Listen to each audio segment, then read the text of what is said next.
മണ്ണിടിച്ചിൽ ഭീഷണി നിലനിൽക്കുന്ന എടിയൂർ പാലേപ്പറമ്പിൽ പ്രൊഫസർ ആബിദ് ഹുസൈൻ തങ്ങൾ MLA സന്ദർശിച്ചു. എടിയൂർ ഗ്രാമപഞ്ചായത്ത് president KP Indira, vice president AK Musthafa തുടങ്ങിയവരും MLAക്കൊപ്പമുണ്ടായിരുന്നു.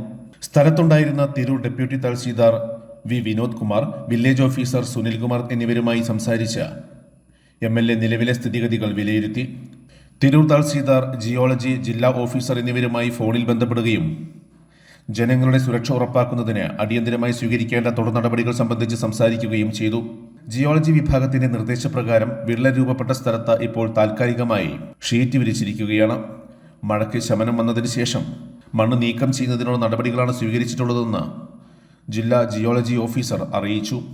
ജിയോളജി, സോയിൽ കൺസർവേഷൻ, ദുരന്ത നിവാരണ സമിതി, ഹസാർഡ് വിംഗ് തുടങ്ങിയവയുടെ നേതൃത്വത്തിലുള്ള വിദഗ്ധ സമിതി സ്ഥലം സന്ദർശിച്ച് തുടർ നടപടികൾ സ്വീകരിക്കുമെന്ന് MLA അറിയിച്ചു. News bureau, Valanchery.